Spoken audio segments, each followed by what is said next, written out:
It began with tea.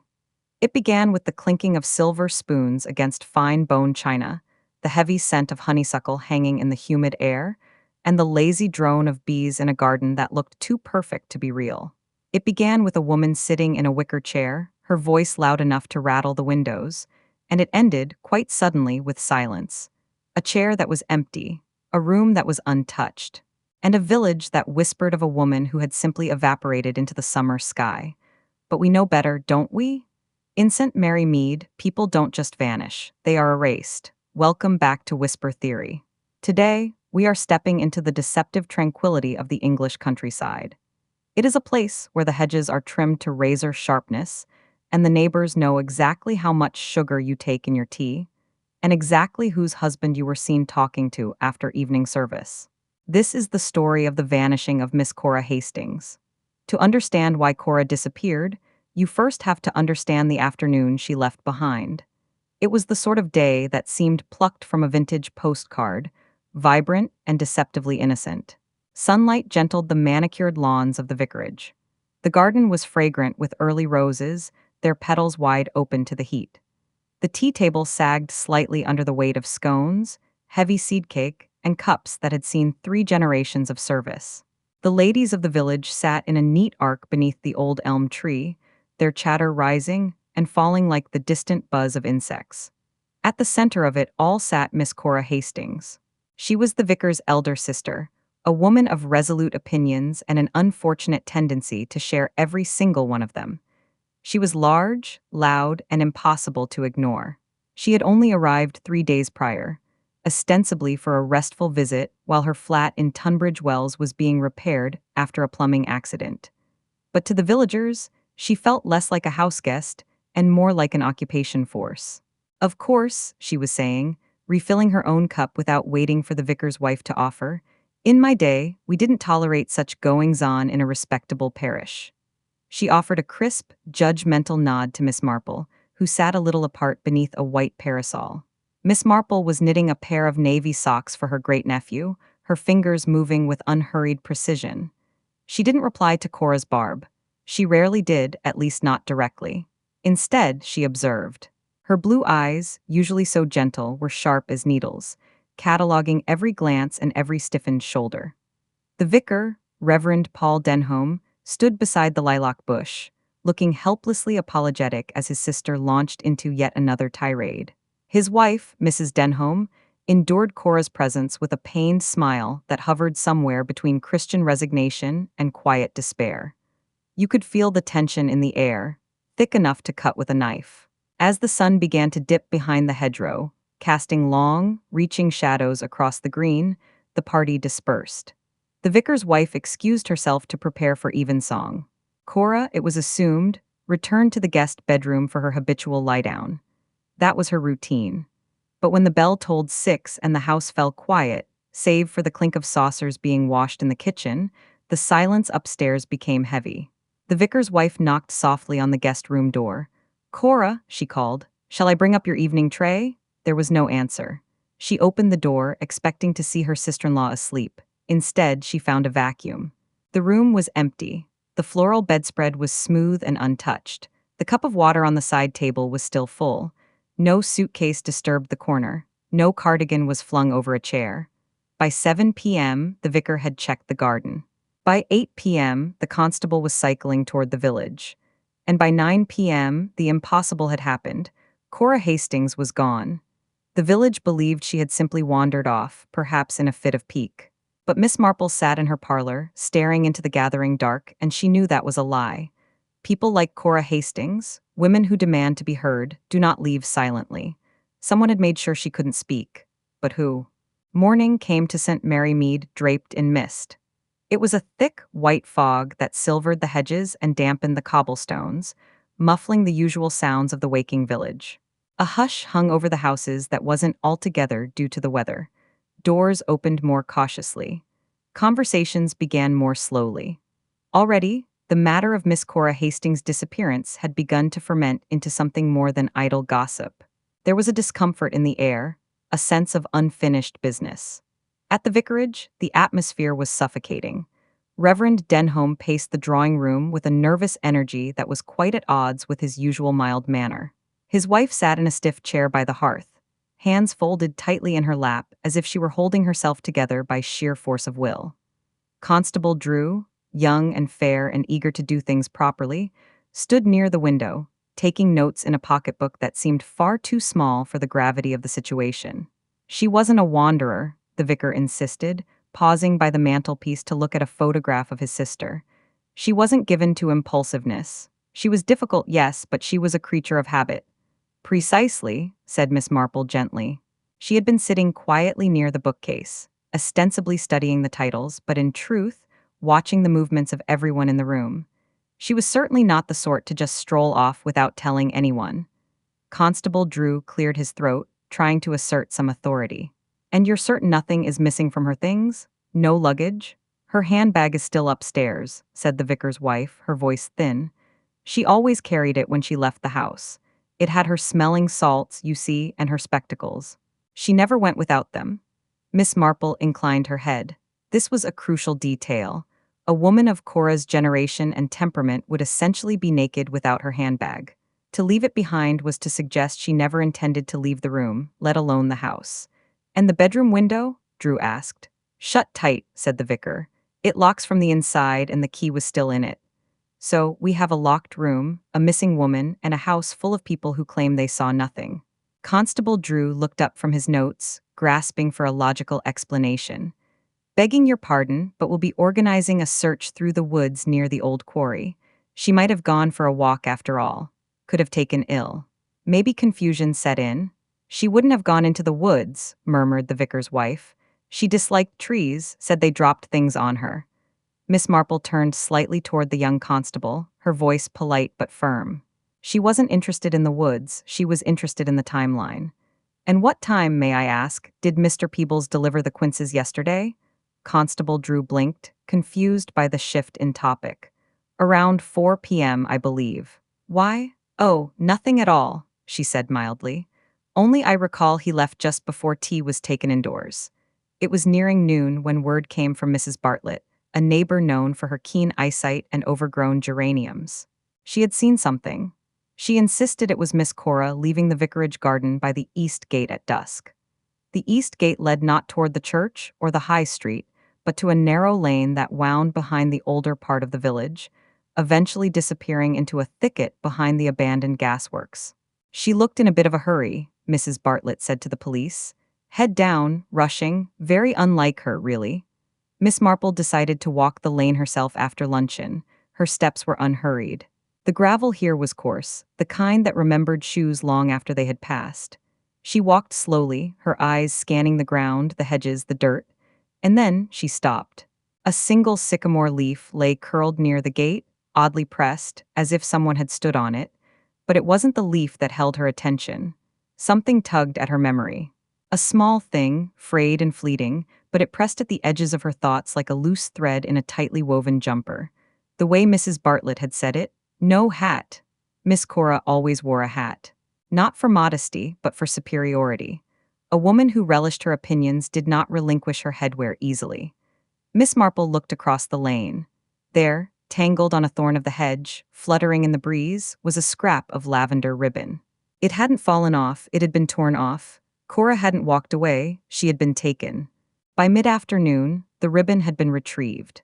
Miss Marple held it delicately between her fingers in the privacy of her own parlor. She examined the frayed edge and a faint smudge of what might have been dust, or perhaps, more accurately, soot. She said nothing of her discovery to Constable Drew, who had taken to organizing the village men into uneven search parties. Nor did she speak to the vicar, who was growing increasingly pale and silent. She placed the ribbon carefully into a small envelope, tucked it inside her knitting basket, and turned her thoughts not to the woods, but to the village itself. It was not that she dismissed the possibility of Cora having wandered off, or even fallen prey to some rural accident, but experience had taught her otherwise. Evil, she had long observed, was not confined to back alleys and dark cities.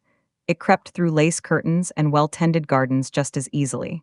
It took tea at 4 p.m.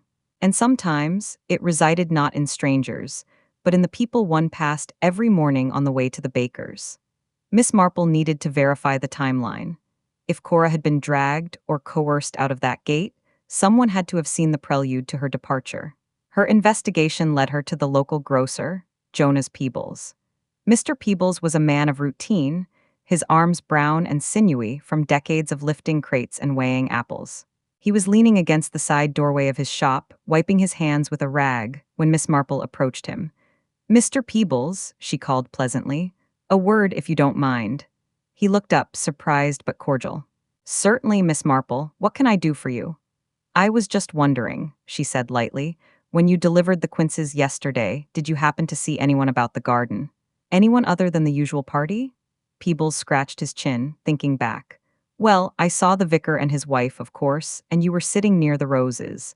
The young chemist's wife was there, Appleton, that's her name. And I suppose Cora Hastings, too, though now that I think of it, she wasn't exactly in the garden with the rest of you." Miss Marple raised a brow. This was new information. "Oh, she was just coming back round from the side of the house," Peebles said. "She looked a bit flushed, actually, in a hurry. She was clutching something under her shawl. I assumed it was one of her books." Miss Marple inclined her head slowly. "Thank you, Mr. Peebles, that's very helpful indeed." She turned and walked home with a furrow in her brow. A book? Cora Hastings was not a reader. She was a talker. She didn't clutch books to her chest. She carried physical objects in front of her like declarations of war. If she was hiding something under her shawl, pressing it tight against her body so no one would see, it wasn't a library book. It was a secret. Miss Marple realized that the timeline was shrinking. Cora had come from the side of the house, likely the back entrance near the study, clutching this object just moments before she disappeared. Had she found something? Or had she stolen something? As evening settled over St. Mary Mead, the village felt different. The silence wasn't peaceful anymore, it was expectant. The search parties in the woods were returning empty-handed. No footprints, no body. Miss Marple sat by her window, watching the street. She knew that whoever had harmed Cora was likely watching the street too, wondering if they had covered their tracks well enough. Cora hadn't just vanished. She had been intercepted. And whatever she was hiding under her shawl, that book, that wasn't a book, was the catalyst. But to find out what it was, Miss Marple would have to dig into the past of the people Cora had spent her last hours with. And her next stop was the woman who had been most annoyed by Cora's presence, the chemist's wife. The next phase of Miss Marple's investigation was subtle. It was a series of social calls, disguised as neighborly chats. Her target was Lydia Appleton, the young wife of the village chemist. Lydia lived in the apartment above the shop, a space that smelled faintly of lavender water and antiseptic. Lydia was a nervous, fluttering creature, the kind of woman who seemed perpetually startled by the world. When Miss Marple arrived, Lydia looked relieved to have company, even if that company was the sharpest mind in the county. She led Miss Marple into the front room, where the late afternoon light made the floral wallpaper look almost cheerful. A china clock ticked on the mantel with unnecessary precision. "It's about something you said," Miss Marple began, gently settling herself into a stiff armchair. "Yesterday afternoon, just after tea, you mentioned that Miss Cora interrupted nearly every conversation she entered. Do you remember?" Lydia blinked, then laughed lightly, though her eyes remained anxious. "Yes, well, it's hard not to notice. She was quite determined to make her thoughts known." "Yes," Miss Marple said thoughtfully. "But I was thinking particularly of yesterday. Do you recall her interrupting anyone after Mr. Peebles left with the quinces?" Lydia's brow furrowed as she replayed the memory. "Now that you mention it, I don't recall her saying much at all after that. It was odd. She went rather quiet." "Indeed," Miss Marple said. "Quiet enough, perhaps, for someone to slip away unnoticed?" "You mean she left during tea?" Lydia asked, confused. Miss Marple didn't answer directly. People often assume everyone is still present, especially in a group. One forgets who is and isn't speaking, and no one ever questions the absence of someone they still think they see in the corner of their eye. The silence of a loud woman is more deafening than a scream. For Cora to stop talking meant she was distracted. She was planning. Miss Marple left Lydia with a seed of doubt planted and moved on to her next suspect. A woman who lived on the edge of the village, someone new to St. Mary Mead. Annabel Kemp, the church organist. Annabel Kemp was a tall, unsmiling woman. She was unmarried, private, and efficient. She had only been in the village for 6 months. When she opened her door to Miss Marple, her welcome was chilly. Miss Marple played the role of the bumbling old lady flawlessly. She spoke about hymn arrangements, about Rock of Ages. And then, casually, while the kettle whistled in the kitchen, she dropped the bomb. "Did you know Miss Cora Hastings before she came to St. Mary Mead?" Miss Marple asked. Annabel froze. It was subtle but unmistakable. Her hand faltered on the teacup. Her eyes shifted to the window before correcting themselves. "No," she said. "No, I'd never met her before." "Strange," Miss Marple mused, sipping her tea. "Because yesterday, Cora mentioned a choir master she knew in Northampton, a Mr. Kemp. She said he had a niece who left town after a disagreement with the police regarding misplaced funds." The air in the room turned to ice. Annabel stood up, her back stiff. "She had no proof," Annabel whispered. "Proof is not always required to ruin a reputation," Miss Marple replied gently. "Only suspicion, and the way a person carries a piece of truth like a needle." Miss Marple walked out of the cottage knowing she had struck a nerve. Cora Hastings had been blackmailing people, or at least threatening to. She had recognized the organist. She knew her secret. Was that why Cora disappeared? Was the book she was clutching evidence of Annabel's theft? Or was Annabel just a distraction from a much bigger, much older secret hidden within the vicarage itself? By the time the church bells rang for 6:30, marking the end of the day for most, Miss Marple had returned to her cottage. She sat by her fire, but her knitting needles lay idle in the basket. In her lap rested a small, folded note card. It wasn't a clue she had found herself. It had been brought to her by the vicar's wife earlier that evening, found tucked inside a hymnal on the hallway table. It was written on coarse paper in violet ink, with sharp, aggressive loops in the signature. It was unmistakably Cora's handwriting. At first glance, it seemed trivial, but Miss Marple had read the contents thrice, and each time a different word struck her with a chill. The note read, "He thinks no one knows, but the deed was never destroyed. I saw it myself. He hid it in the old writing desk behind the drawer lining. If anything should happen to me, remember, what's mine is still mine." Miss Marple stared at the word deed as the fire crackled faintly beside her. She thought of the old writing desk. She knew exactly which desk Cora meant. It was in the vicar's study. The one Cora had so often complained was cluttered with second-rate theology and third-rate furniture.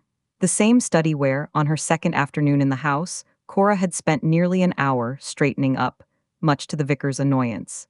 This changed everything. The organist, Annabel Kemp, had a motive, yes. But this note pointed directly at the heart of the vicarage. "He thinks no one knows." Who was he? The vicar? Miss Marple stood. She didn't wait for morning. By the time she reached the vicarage, night had fully arrived. A soft knock brought the vicar's wife to the door, looking weary but relieved to see her. "I wonder," Miss Marple said gently, "if I might have a look at the study just for a moment. Something occurred to me, and I would hate to let it rest unexamined." The vicar himself stood behind his wife, his face etched with confusion, but he did not refuse her. The three of them entered the study, its air heavy with pipe smoke and dust-laced leather. Miss Marple moved slowly, almost absent-mindedly, until her eyes fell on the desk in the corner. It was large, old-fashioned, with small brass pulls and a dark walnut finish. "The drawers, may I?" she asked. "Of course," the vicar said, puzzled. She pulled the second drawer out. She examined the lining. To the naked eye, it looked secure. But with careful fingers, she peeled back the thin paper along the rear panel. And there it was.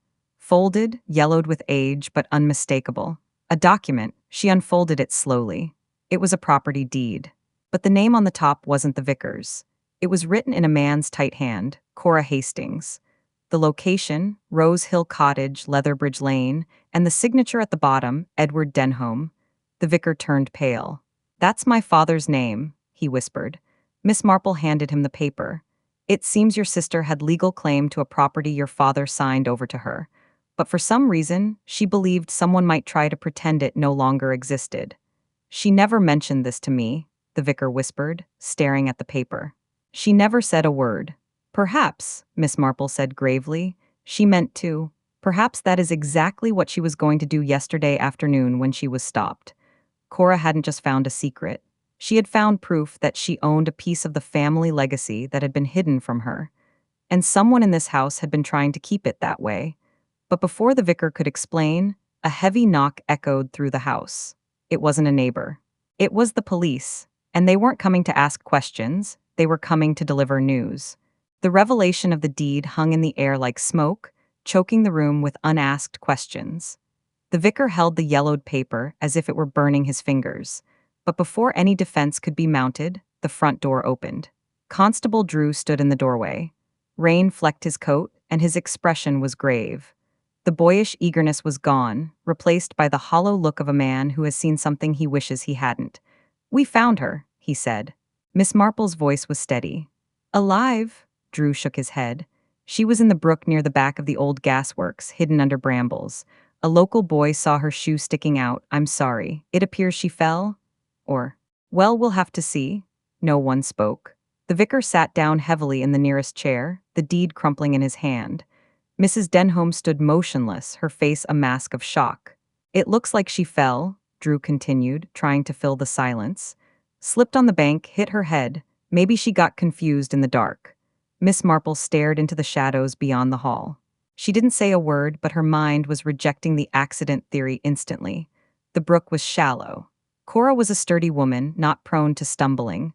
And the brambles? Cora hated nature. She wouldn't have been wading through thorns voluntarily. Furthermore, Miss Marple remembered the ribbon. The lavender ribbon she had found on the hedge. It had been snagged before the brook. That meant there had been a struggle on the path. Cora hadn't fallen. She had been pushed or dragged. The rain came steadily the next morning, a thin, persistent drizzle that softened the edges of everything it touched. Rooftops, hedgerows, even the sorrow hanging over the vicarage. The news of Cora Hastings' body being found had spread through St. Mary Mead with swift efficiency. The coroner's initial report was inconclusive, noting a scrape on the temple consistent with a fall. To the village, it was a tragedy. To Miss Marple, it was a staged scene. She returned to the site where the body was found. The police tape was gone. She stood by the water, watching the current glide over the stones. It was not deep. A woman of Cora's build would not have drowned here unless she was already unconscious. "You think someone did it, don't you?" The soft voice interrupted her thoughts. It was Lydia Appleton, standing just behind her, arms wrapped around herself beneath her raincoat. "I think," said Miss Marple, "that someone believed Miss Hastings had something dangerous in her possession, and when they failed to find it, they made certain she would not speak of it again." Lydia shivered. "But if they didn't find the deed, they may not have known exactly what they were looking for." Miss Marple said, "Only that she had a claim to something, a threat, possibly over more than just a cottage." Lydia was quiet for a moment. Then, in a very low voice, she said, "You should speak to Mr. Finch." "The solicitor?" Miss Marple asked. Lydia nodded, looking over her shoulder as if the hedges had ears. "He handled the estate when the vicar's father died. And well, there were rumors, the kind of rumors that never get written down. Rumors that the vicarage isn't the only thing the family was hiding." Miss Marple thanked her and watched her walk away. The plot was thickening. First a deed, now rumors of a deeper family corruption. Cora Hastings had walked into a minefield she didn't understand. She thought she was just claiming a cottage, but Miss Marple suspected she had stumbled onto something that someone was willing to kill to keep buried. Mr. Leonard Finch was a solicitor of the old school, dry, precise, and dusty. He looked like he had been filed away in his own cabinets years ago and only recently retrieved. His office smelled of stale ink and old parchment. When Miss Marple arrived later that evening, he tried to be evasive, mumbling about client privilege. But Miss Marple had known him since he was a boy in knickerbockers. She knew how to make him talk. They sat in his office, the door locked against intruders. "There was a complication with the estate," Finch admitted at last, wiping his glasses nervously. "The elder Mr. Denholm left Cora a property as a private inheritance, Rose Hill Cottage. But it was never properly transferred. There were hesitations. The family wanted everything kept tidy." "You mean," said Miss Marple, "the vicar didn't want the village to know his sister had been granted something apart from the church. Something permanent, he wanted to keep her dependent." Finch's silence was answer enough. He didn't deny it, but then he dropped the real clue. "Cora was here," he said. "Just last week, she asked for a copy of the deed. I told her I didn't have the original, that it must still be in the house, likely in the father's old papers. She seemed very satisfied, Finch recalled. She said she'd settle it herself. Which, Miss Marple murmured, she very nearly did. It was becoming clear. Cora had gone looking for the deed in the desk. She had found it, but Miss Marple suspected she had found something else too. The book Mr. Peebles saw under her shawl. The deed was just a single piece of paper. It could be folded into a pocket. Whatever she had clutched to her chest was bulky. It was personal. Miss Marple stepped back out into the cool air, her mind now nearly certain. Someone had learned that Cora possessed proof.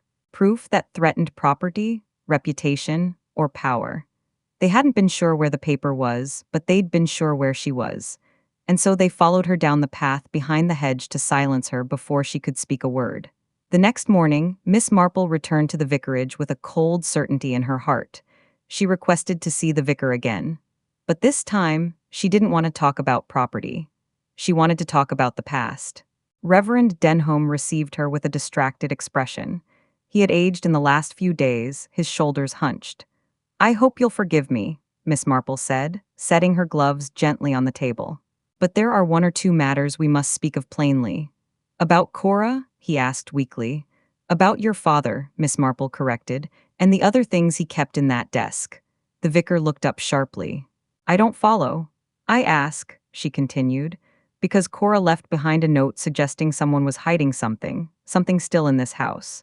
And if it wasn't the deed, it may have been receipts or perhaps bank slips. I understand your father had complicated loyalties." The vicar's face colored. "He did what he thought best." Miss Marple's tone remained kind. "I'm sure he did, but sometimes things thought best at the time sour in memory. I believe Miss Hastings found something in this study that could have ruined more than one reputation. Yours possibly, but I don't think it was you who feared her the most." At that moment, the door creaked open. It was Mrs. Denholm. She was holding a tea tray, but her knuckles were white. She had been listening. Miss Marple turned to her, her eyes soft but piercing. "I wonder," she said gently, "if you ever suspected what was in the desk before Cora found it." Mrs. Denholm set the tray down with a clatter. For the first time, the mask of the dutiful wife slipped. "I didn't need to suspect," she whispered. "I knew." The silence in the vicarage study was heavy enough to crush bone. The tea tray sat on the table, steam rising in lazy spirals, ignored by everyone. Mrs. Denholm stood by the table, her hands trembling, her eyes hollow. She looked small, diminished by the truth she was about to speak. "She never let it rest," Mrs. Denholm said, her voice low and bitter. "Always poking, always hinting. It wasn't just the deed, Miss Marple. It was the letters." The vicar looked up, stunned. "What letters?" "From your father," Mrs. Denholm whispered to her husband, tears welling in her eyes.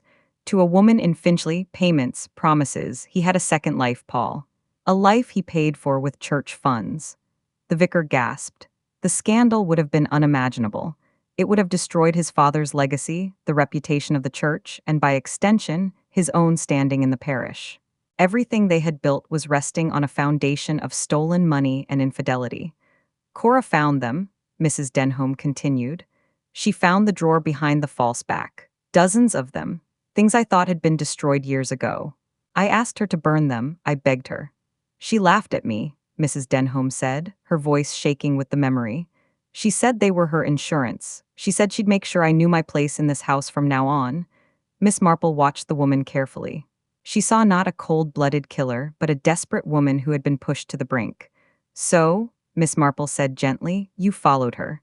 Mrs. Denholm nodded. "She was leaving. She had the letters under her shawl, that's what she was holding. She was going to the solicitor to expose everything. I ran after her. I caught her by the east gate." "The ribbon," Miss Marple noted. "She wasn't wearing a hat when she was found." "I grabbed her," Mrs. Denholm confessed. "I tried to stop her. The hat flew off. She pulled away and ran toward the gasworks. I wanted the letters back. I couldn't let her destroy us." "I cornered her by the brook," Mrs. Denholm wept. "I didn't push her, I swear. She stepped back to get away from me. The bank was wet. She slipped." The room was silent as the image formed in their minds, the damp earth, the panic, the sudden, terrible fall. "She hit her head on the stones," Mrs. Denholm whispered. "She didn't move. I stood there waiting for her to get up, but she didn't." The vicar buried his face in his hands. It was a confession of accidental death, but what came next was the crime. "I didn't know what to do," Mrs. Denholm whispered. I couldn't let them find her with the letters, so I took them. And then I dragged her under the brambles to hide her. I just needed time to think. I waited until it was dark. Miss Marple stood. The mystery was solved. It wasn't a premeditated murder, but a tragedy of panic and shame. But the law is the law. I must inform Constable Drew, she said quietly, but I shall tell him you came willingly. As Mrs. Denholm prepared to face the consequences, Miss Marple realized one thing. The letters were still unaccounted for. Mrs. Denholm had taken them from the body, but where were they now? The confession was done. Miss Marple stood, her face solemn but without judgment. I must inform Constable Drew, she said quietly, but I shall tell him you came willingly. When the police arrived, Mrs. Denholm did not resist. She handed her shawl to her husband and walked out of the vicarage with her head high. It was a haunting sight. A woman who had held the weight of a family's shame for so long that the handcuffs seemed lighter by comparison. She was not a villain in the theatrical sense. She was a casualty of silence. Miss Marple watched the police car drive away, its red lights cutting through the gray afternoon. She felt no triumph. There is no joy in seeing a life destroyed, even if justice demands it. Cora Hastings had died not because she was evil, but because she was inconvenient. She had pulled at a thread that threatened to unravel the entire tapestry of the vicar's life, and the fabric had snapped. By late afternoon, the village had shifted again. The gossip had softened into a stunned silence. Neighbors peeked from behind curtains, but no one spoke. In the high street, Mr. Peebles muttered behind his counter about what a shame it all was.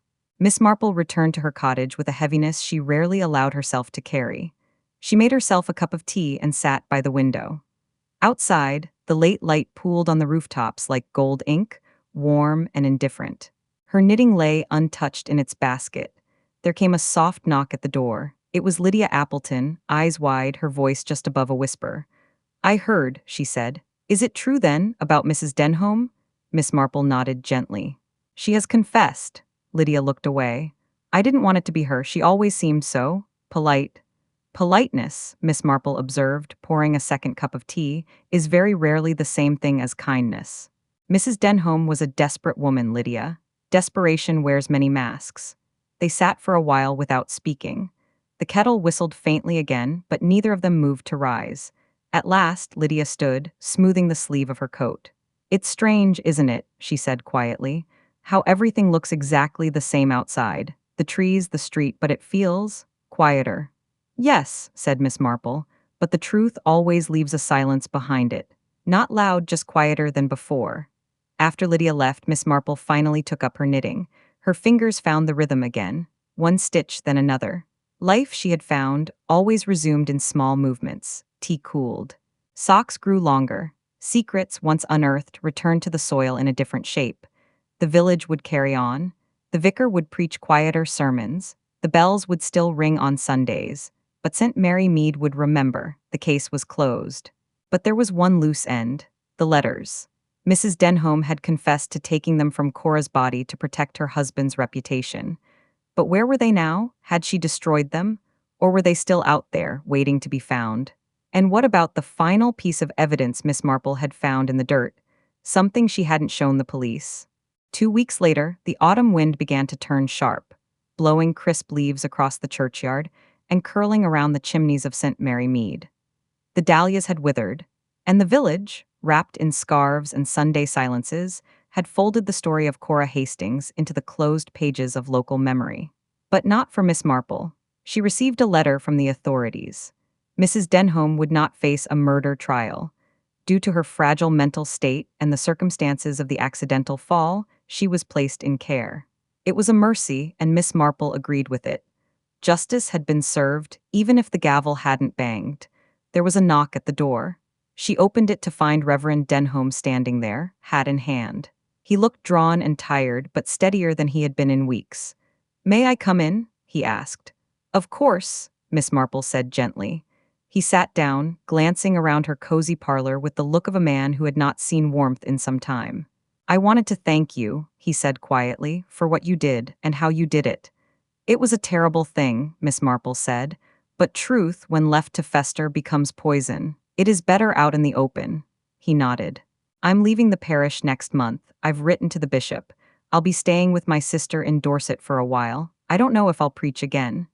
Miss Marple studied him. Some things heal better in quiet places. And forgiveness, Mr. Denholm, often begins when one stops pretending that nothing was ever broken.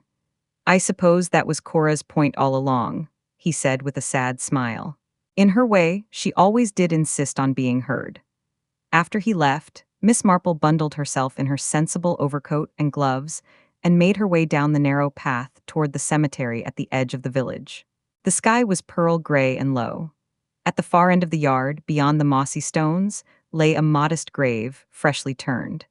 There was no headstone yet, just a wooden board with Cora Hastings penciled neatly on it. Cora had died not because she was cruel, but because she was inconvenient. She had wanted what was hers: the cottage, the truth, the acknowledgement. Miss Marple turned from the grave and began walking back toward the village. As she passed the rose hedge bordering the vicarage garden, where the tea had first been served that day, she paused. The roses were long gone, their branches bare, but beneath one root, half hidden by soil and late leaves, something glinted. She bent carefully, her gloved fingers brushing aside debris. It was a brooch, silver, with a single blue stone in the center. Cora's. She had worn it that afternoon, pinned at her collar like a badge. It must have fallen during the confrontation when Mrs. Denholm grabbed her, or perhaps dropped when Cora was rushing to hide the letters. Miss Marple turned it over in her hand. She didn't take it to the police. The case was over. Instead, she placed it in her coat pocket. She would send it quietly to Lydia Appleton, who was organizing a small memorial service. Lydia would know what to do with it. It belonged with Cora. At home, Miss Marple settled into her chair and resumed her knitting. She had one row left on the navy blue sock. She finished it, cast off the stitches, and snipped the yarn. Outside, the air was still. The village lay under its blanket of calm, and within that calm, beneath the ivy and teacups and the quiet shifting of curtains, the truth had at last found its face. This has been the story of the vanishing of Cora Hastings. If you enjoyed this mystery, remember to like, subscribe, and hit the bell for more tales from the shadows. This is Whisper Theory, signing off.